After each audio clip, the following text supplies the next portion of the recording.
Would you say I became a hero?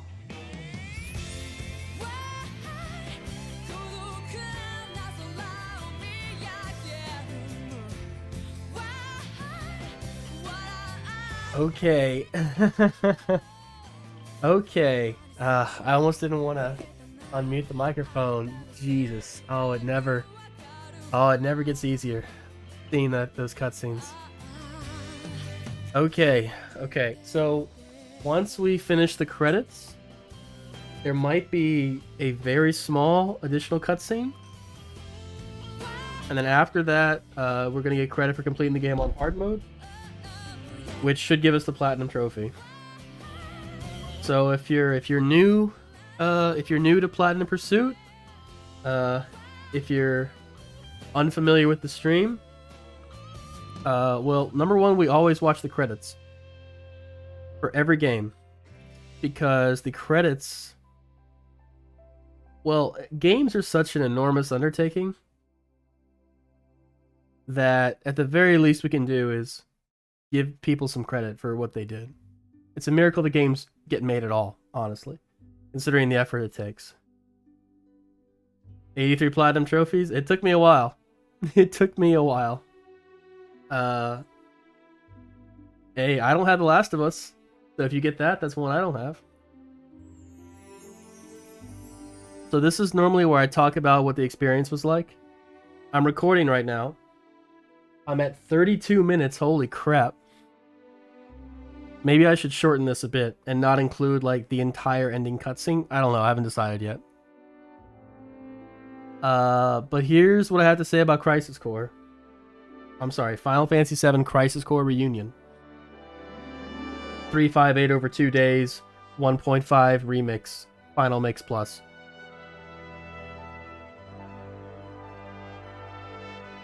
My favorite platinum? Probably Shadow of the Colossus on PS3. If you go by what PSN profile says, that was the hardest one I ever got. It was an 8 out of 10 difficulty, and it's also my favorite game. That was platinum number 75.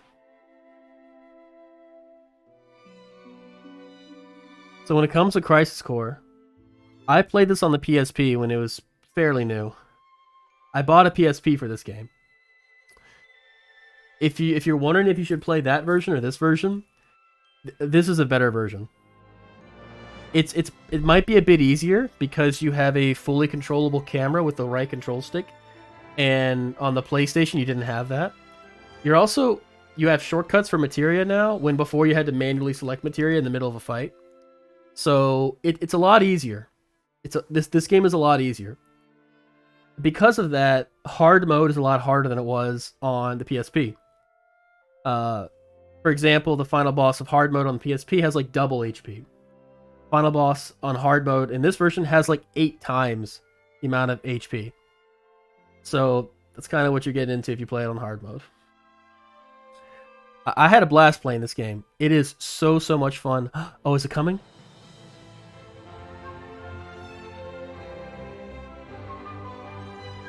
Oh.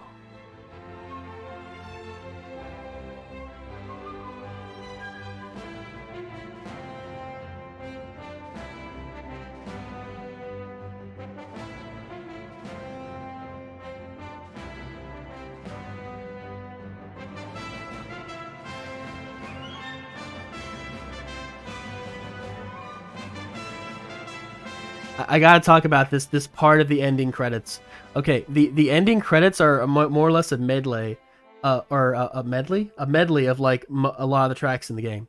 So if you're familiar, I think this has the best score out of any Final Fantasy game outside the numbered ones. So sequels and spin-offs of those, this has the best score by far. What you just heard is like Zack's motif. So Zack's motif is heard like throughout the game a lot. And the first time you hear it, it's probably through the track Price of Freedom. If you've heard Price of Freedom, you'll probably never forget it. It's very distinct. It's a very somber, sad song. Well, they take that motif and they crank it up to 100 because of like how triumphant it is. And I love it because like we don't need any more sadness after we saw what we saw with the ending cutscenes. And I love how, despite the fact that he died, like he stayed true to his honor in the end, and he was able to inspire Cloud, who is ultimately going to go on to save the world. So he didn't die for nothing, and I love the music in this game. Sorry, I actually have notes that I wrote for myself. I didn't think I was going to get this far tonight. I forgot how short the game is if you focus only on the story, and not the 300 missions and stuff like that. But anyway, I'm referring to my notes. Okay, so the next part of this, Death Stranding Platinum. The Death Stranding Platinum, I got that as well. It is super tedious, even with a zipline network. You were able to zip line you're able to go from like one location to like any other location. Even then, it's still like very tedious.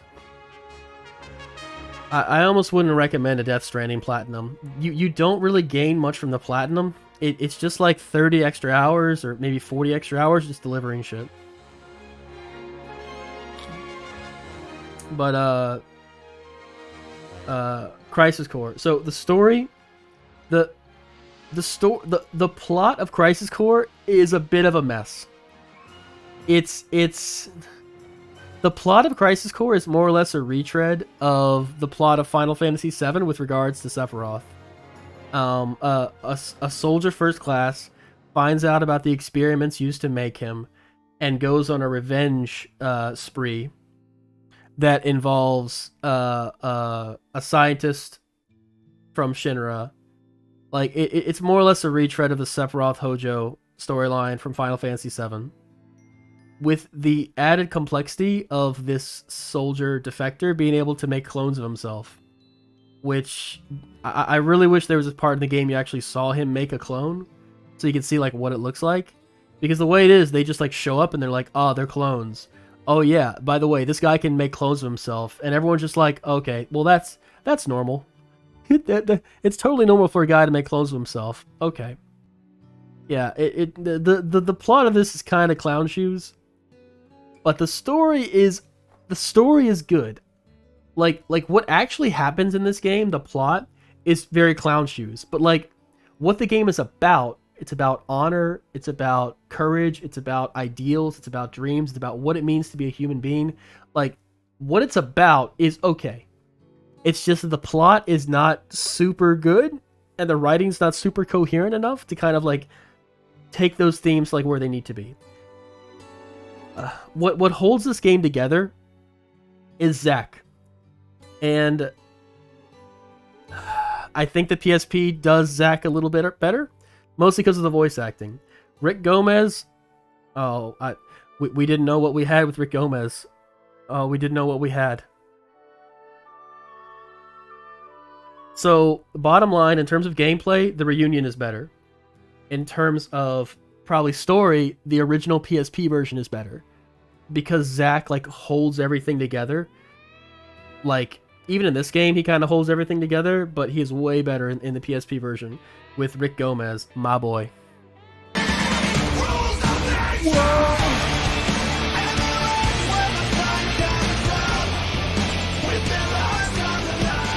Welcome in, Raiders.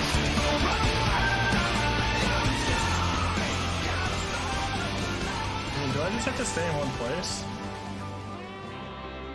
I mean, it kind of comes to me, right? And then dash out of the way? You can't hurt me otherwise. Okay. Yes, Clipless, we just beat Crisis Core. In fact, not only do we just beat Crisis Core, we're probably about 5 to 10 minutes away from a Platinum Trophy. So welcome in, Raiders. You picked a good time to raid us, because we are very close to getting our 84th Platinum Trophy. Final Fantasy VII Crisis Core Reunion. Gotta say the whole thing, otherwise it doesn't count. So, welcome in, Raiders. I am Kashmir Z, and this is, oh my god, it's been 25 years since Final Fantasy VII. I'm so old. Jesus. I remember playing Final Fantasy VII when I was 10 years old, when it was brand new. Yes, my name is Kashmir Z, and here we go after Platinum Trophies, and I think we're about to get one within the next minute or two. I think there might be 1 or 2 more cutscenes after this. Oh, that's right. To be continued in Final Fantasy VII.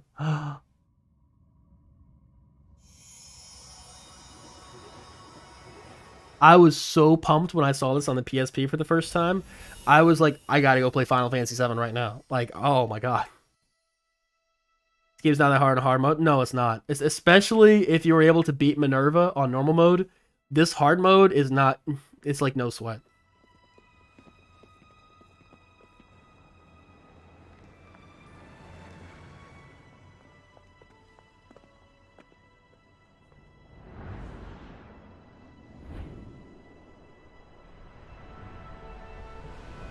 Minerva? Oh, good luck. On hard mode, she has 77 million hit points. On normal, she only has 10 million. Oh, you got a long way to go, my friend. I did all 300.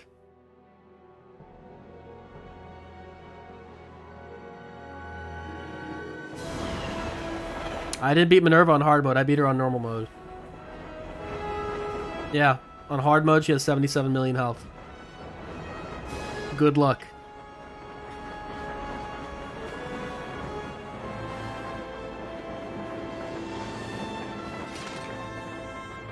My name is Cloud. Soldier. First class.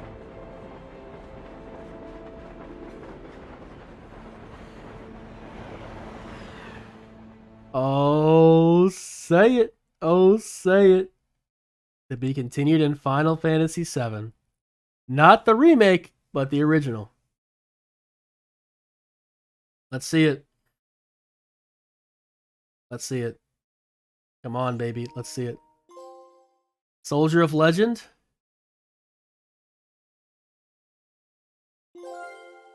My Living Legacy. Once again, I cannot resist the urge to say what the trophy name is.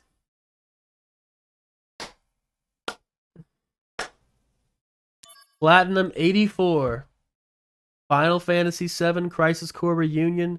Final Chapter Prologue 358 over 2 days. Final Mix Plus. Director's Cut. Rebirth.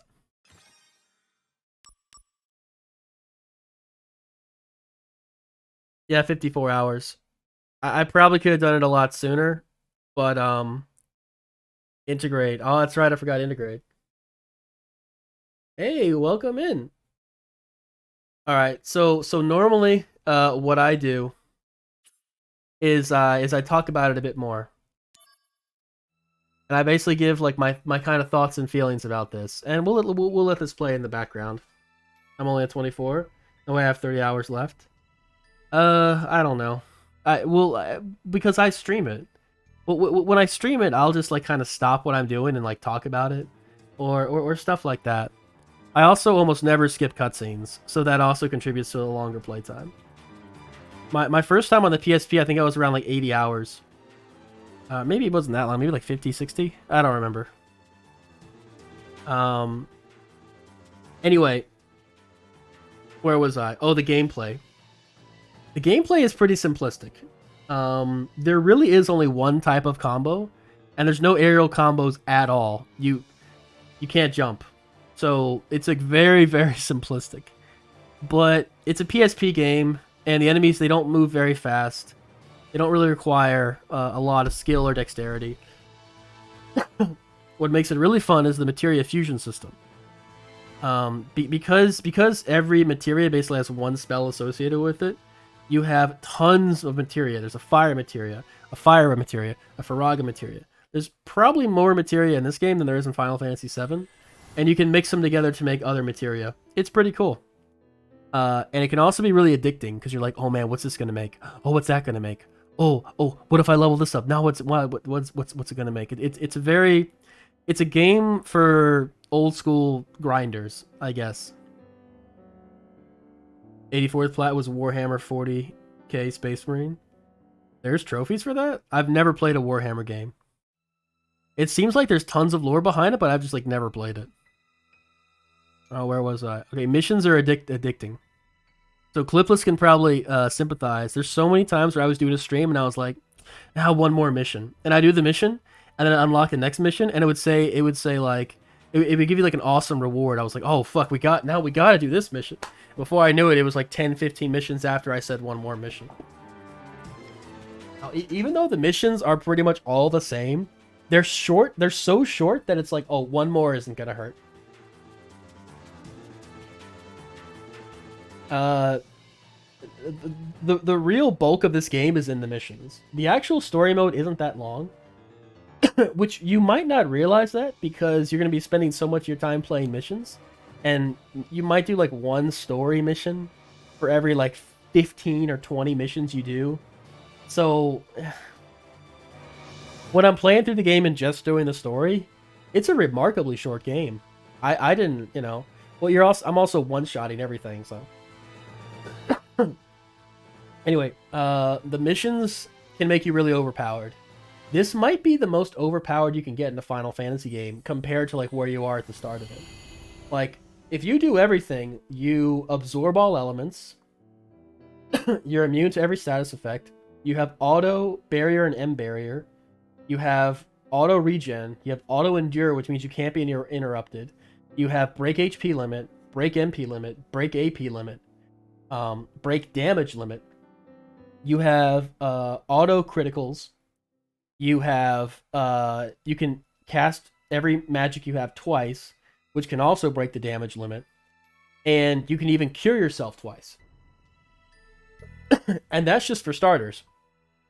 You can get so overpowered, but there's still enemies out there for the most part that like could kill you. It's just like weird escalation. What's wrong with me? Power creep in this game is unreal, and I love it. That was like one of my notes. I guess I'm not going to talk too much about the story. Well, I kind of did. I think it's kind of a mess. It hits all the right emotional notes, but when you look at it and like divorce yourself from emotion, it's kind of fucking ridiculous. It's an absolutely ridiculous story.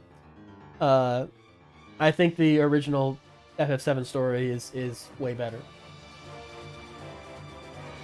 I do love me some Zach Fair, though. Especially when he's played by Rick Gomez, not so much when he's played by Caleb Pierce. Alright, what does this mean for the remake? So, I remember seeing this stupid fucking video, right?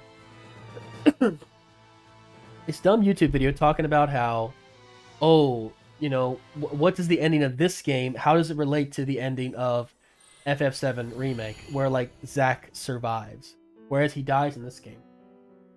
And I'm here to say, I don't care. I don't really care. Whether Zack dies or he survives, I don't think it matters that much. I hear that he makes an appearance in Intergrade. Spoilers. But it may or may not be a flashback. Like, the point is, I don't care. I don't care about the canon of this game that much, as long as it tells a good story.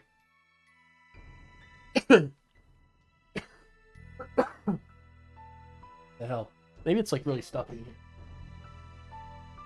There we go. I don't think this is gonna really change Remake at all or Rebirth. Like the story plays out in this game the same it did in the original PSP version. There's nothing that they changed to like help make more sense with the remake. The only thing they changed is what the Buster Sword looks like, because the Buster Sword had this weird kind of like gold hilt in the original Crisis Core, and it doesn't have that in this version. And a lot of people with too much time on their hands were saying like, oh, this isn't the real Crisis Core, this is all like a memory that Cloud had, that's why the Buster Sword doesn't match. And I think it was like I think it was No More or something that was like, nah man, it's a stylistic difference. It doesn't imply anything else, it's just a stylistic difference. And yeah, that's why I don't really care if this game has any effect on Rebirth or not. Like, I'm a big fan of the fact that they're doing the FF7 remake and they're like changing a lot of shit. I'm like 100%. Why make the same game twice? FF7 already exists, and if you can't just give me an original game, you can't just give me like Final Fantasy 17 or 18. Like, yeah, whatever. You know, remake the game but make it different. I'm all for that. Bottom line, you should play this game. It's like really, really, really good. And I'm about to hit 50 minutes on my little recording. I think I'm gonna have to skip through all the ending cutscenes. I don't think too many people are willing to. They want to sit through the entire ending cutscene. Yeah, maybe I'll just start the video when the credits start rolling. Because what everybody really wants to see is my opinions and my thoughts on it, right? Because they can see the ending cutscenes anywhere, right?